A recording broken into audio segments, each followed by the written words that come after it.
Hey everybody, if you enjoy the podcast and the content it provides, be sure to hop over and check out the community. The community is an exclusive members website that is just an extension of what we do here in July at the Central Virginia Sport Performance Seminar. What it is a combination of video lectures, a coach's corner with your Monday morning take-home information, and a forum where you can talk about anything and everything related to the field of strength and conditioning.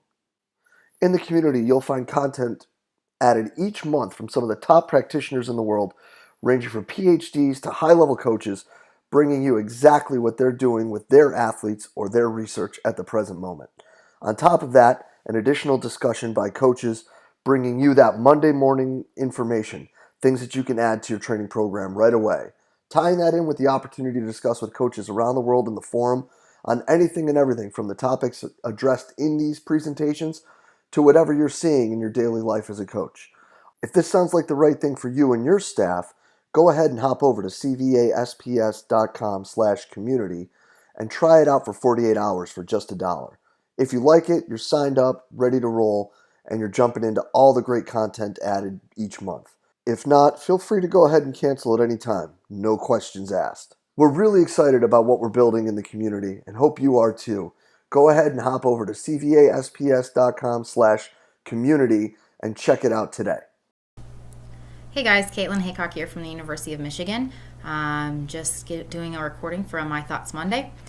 I'm doing it on a TED Talk that I heard the other day, and I just wanted to share with you guys. So I started listening to podcasts about a year or so ago, and one of my coworkers turned me on to the TED Talks podcasts, which are about 15 minutes long, which is coincidentally my commute time to work, so it works out really well.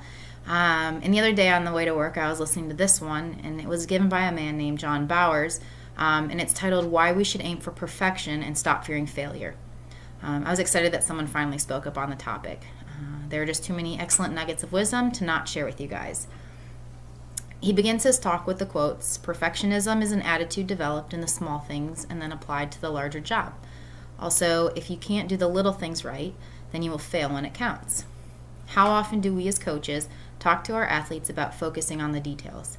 How many times have you heard the phrase, "the devil is in the details"? Without an emphasis on the priority on getting details correct, we can't have perfection.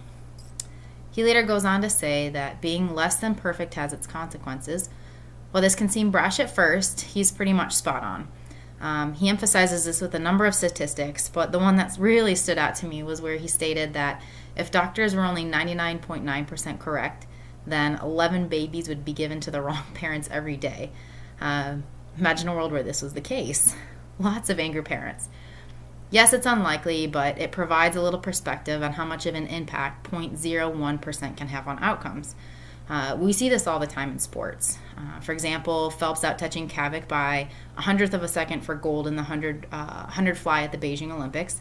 And then in 1992, the women's 100-meter Olympic final, where less than 1/10 of a second separated the first and fifth place finishers. Yes, that was the first and fifth place. Just to name a couple. Bowers implores that we seek perfection and settle for nothing less, or otherwise face the consequences. As he moves into addressing the second portion of his talk, he talks about not fearing failure. Bowers states that failure is a natural stepping stone towards perfection. He discusses how we as a society have demonized failure to such an extent that we avoid it as much as possible in an effort to protect egos and to hold on to self-esteem. But I was raised to cultivate self-esteem through learning from failures. And I had coaches who embraced that belief and further pushed that belief as well. Self-esteem was not something someone was born with.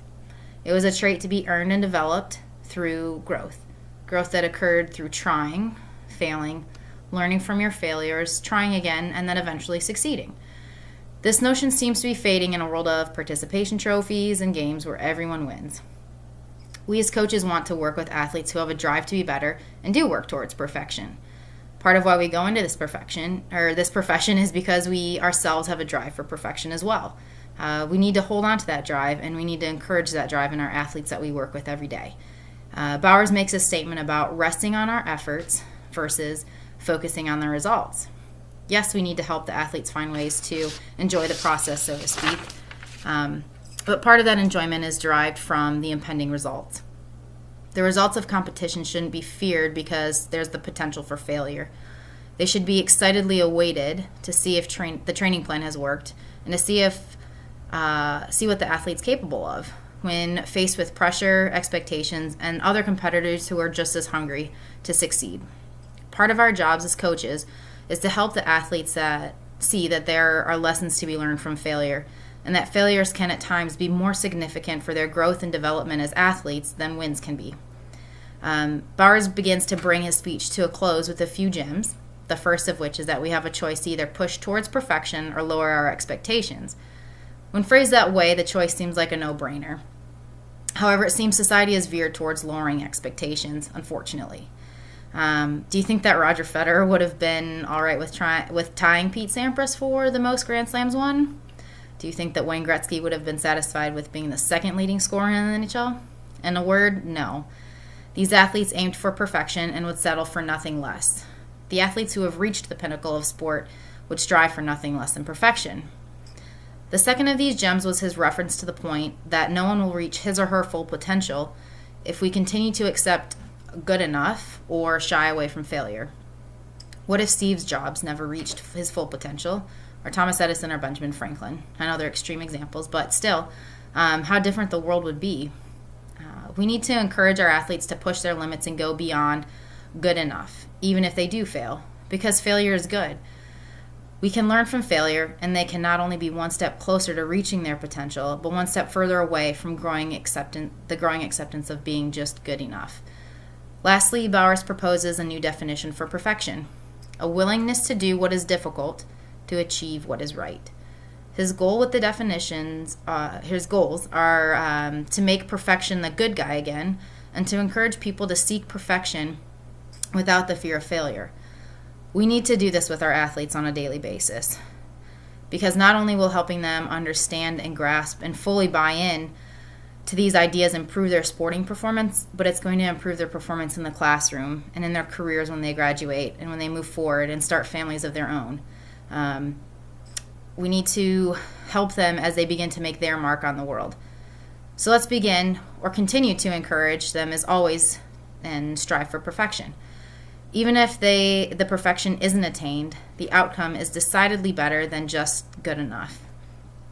Again, this particular TED Talk, I would highly recommend watching it. It's only about 13 minutes, but he's got some great ideas in there and a lot of valuable information moving forward as coaches and a lot of things that are applicable to us on a daily basis. I think that the encouraging of perfection isn't necessarily a bad thing. And I think that the more we demand of our athletes, the more they begin to demand of themselves. And I think the better that they'll be in the long run as they move forward into the real world and beyond, whether it's high school athletics or college athletics. But really helping them to be the best that they can be and striving for that perfection and understanding that failure is not a bad thing, it's a good thing, as long as you're learning from it and moving forward and using the failures to become a better athlete or a person or better at your job, whatever it may be. But I highly encourage it. His name is John Bowers, and it's a TED Talk. So hope you guys have enjoyed this My Thoughts Monday, and enjoy the rest of your week.